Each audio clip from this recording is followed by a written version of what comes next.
آج اسمبلی میں جموں کشمیر کی جو لیجسلیٹو اسمبلی میں وہاں پر جو لینڈ بل کے حوالے سے آج مسئلہ اٹھا. آپ سبھی لوگوں کو پتا ہوگا کہ 5 اگست 2019 کے بعد جموں کشمیر میں عوام میں کافی خدشے آئے, کافی کنسرنز ہے, خاص کر زمین کے حوالے سے. اور ایبروگیشن جو 370 کی ہوئی, اس سارے مسئلے کو لے کر کہیں نہ کہیں زمین کا ہی ایک بڑا مدعا تھا جموں کشمیر میں. اور سب سے زیادہ انسیکیورٹی جو لوگوں میں تب سے ہے وہ ہے کہ ہماری زمین کا کیا ہوگا, چاہے شاملات ہو, گاس چرائی ہو, اسٹیٹ لینڈ ہو, ملکیت ہو, ڈفرینٹ جو دفعہ کی ہماری زمین ہے اس کو لے کر ہر جگہ جموں کشمیر, چناب, پیر پنچال سے لے کر ہر ڈسٹرکٹ, ہر گاؤں میں کہیں نہ کہیں لوگوں میں بڑے بڑے خدشے شائع ہوئے. تو اس کے بعد ہم نے دیکھا 2 سال پہلے کہ ہر جو شخص جموں کشمیر میں رہتا ہے اس کو ہر گھر کو ایک نوٹس آیا کہ آپ کی زمین, آپ کا دکان, آپ کا مکان گاس چرائی میں ہے, آپ اس کو خالی کریے. اور کئی جگہ ہم نے دیکھا, جموں میں, بٹھنڈی میں, سجوا میں, یا چناب اور پیر پنچال کے علاقوں میں خاص کر, اور شری نگر میں بھی ہم نے دیکھا کہ بلڈوزر چلنے کے آثار تھے اور بلڈوزر شروع بھی ہوئے. کچھ لوگوں کے مکان اڑا دیے گئے اور کہا گیا کہ یہ اللیگل مکان ہے. تو اس سارے مسئلے کو لے کر Jammu Kashmir Peoples Democratic Party کی طرف سے سب سے پہلے اسمبلی میں ایک بل آیا, اور اس بل کا مطلب تھا کہ لینڈ بل کے حوالے سے ہم نے تمام لوگوں کی ان کنسرنز کو دیکھ کر ہم نے ایک لینڈ سیکیورٹی بل لایا, جس سے جموں کشمیر کی عوام کو تحفظ ملے کہ اگر وہ شاملات میں رہتے ہیں, گاس چرائی میں رہتے ہیں, نزول میں رہتے ہیں, یا کسٹوڈین کی زمین میں رہتے ہیں, یا اسٹیٹ لینڈ میں رہتے ہیں, جس طریقے کی زمین میں وہ رہتے ہیں انہیں اس اپنی زمین پر مالکانہ حقوق ملے. اور یہ ان لوگوں کو ملنے چاہیے جو جموں کشمیر میں نمبر 1 اسٹیٹ سبجیکٹ ہے, جو لوگ 5 اگست 2019 سے پہلے اسٹیٹ سبجیکٹ ہے. جب پچھلے 20 سالوں سے جو اسٹیٹ لینڈ میں رہ رہے ہیں, 20 سالوں میں جنہوں نے بھی 20 سال پہلے مکان بنایا اسٹیٹ لینڈ میں, ان کو سرکار اس زمین سے ایوکٹ نہ کر سکے. تو یہ جو بلڈوزر راج پورے ملک میں چل رہا ہے اس وقت, خاص کر مسلمانوں کے خلاف, ہم نے کئی جگہ دیکھا ہے کہ بلڈوزر آتے ہیں, ان کے پراپرٹیز کو ڈیمولش کرتے, دکانوں کو, مکانوں کو. تو یہ بل جو پیپلز ڈیموکریٹک پارٹی کی طرف سے اسمبلی میں ٹیبل ہوا, اس بل میں کہیں سرمایہ داروں کی بات نہیں ہوتی, کبھی جاگیرداروں کی بات نہیں ہوتی. یہ ان لوگوں کی بات ہوتی ہے جو عام لوگ ہیں, جن کے پاس ملکیت زمین نہیں ہے, اور جنہوں نے پچھلے 20 سال پہلے اسٹیٹ لینڈ میں اپنا مکان بنایا. گاؤں میں بہت سارے لوگ ہمارے ایسے ہوتے ہیں, یار دوست رشتہ دار, جنہوں نے اسٹیٹ لینڈ میں گاس چرائی میں مکان بنایا, کیونکہ اس وقت ہم لوگ دیکھتے نہیں تھے, یا کئی بار ہمارے پاس ریکارڈ نہیں ہوتا, کئی بار ہمارے پاس جمع بندی گردواری نہیں ہوتی, یا کئی بار ہمارے پاس علاقے میں پٹواری اویلیبل نہیں ہوتا, تو ہم بنا لیتے ہیں جو ہمارے پاس قبضے میں وراثتی زمین ملتی ہے, ہم اس زمین پر اپنا مکان بناتے ہیں, دکان بناتے ہیں. اچانک 2019 کے بعد ہم نے دیکھا کہ گورنر رسول میں نوٹسیں آنے لگی گھر گھر, اور گھر گھر لوگوں کو دھمکیاں ملنے لگی کہ آپ اسٹیٹ لینڈ سے نکلیے. ان سارے مدعوں کو دیکھ کر تمام پارٹیز نے جموں کشمیر میں پروٹیسٹ کیا. اگر آپ کو یاد ہوگا, پارلیمنٹ کے باہر محبوبہ جی نے پروٹیسٹ کیا, جموں میں PDP کے ورکروں نے کشمیر میں پروٹیسٹ کیا, یہاں تک کہ نیشنل کانفرنس کے ٹاپ لیڈرز, فاروق صاحب کی جو خاص رشتہ دار ہے, عمر صاحب کی جو رشتہ دار ہے, نیڈوز ہوٹل پر آپ نے دیکھا بلڈوزر چلا, وہاں پر بھی ہمارے لوگوں نے ہی اس وقت پروٹیسٹ کیا. تو کوئی احسان نہیں رکھا. غرض یہ تھا کہ ٹرائبل کمیونٹی کو سب سے زیادہ اس میں وکٹمائز کیا گیا, جو گجر کمیونٹی کے لوگ ہیں, پہاڑی کمیونٹی کے لوگ ہیں, یا بکروال کمیونٹی کے لوگ ہیں, کیونکہ وہ فارسٹ لینڈ میں زیادہ رہتے ہیں, تو ان کو زیادہ ٹارگٹ کیا گیا کہ آپ اسٹیٹ لینڈ میں ہے, فارسٹ لینڈ میں ہے, آپ یہ خالی کریے. تو ہمارا مقصد یہ تھا کہ الیکشن میں ہر پارٹی نے کہا کہ ہم 370 کو واپس لائیں گے, ہر پارٹی نے کہا ہم اسٹیٹ ہوڈ کو واپس لائیں گے. کم سے کم ہر پارٹی نے یہ وعدہ کیا کہ ہم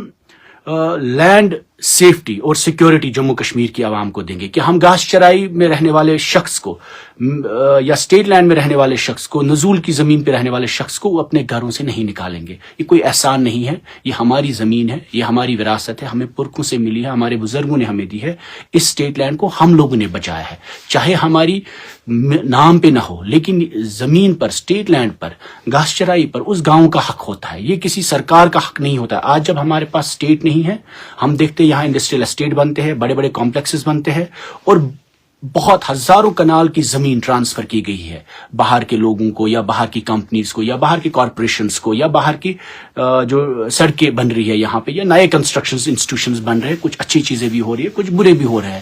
غرض کہنے کا مجھے یہ ہے کہ باہر کے لوگوں کو مفت میں, سبسڈی میں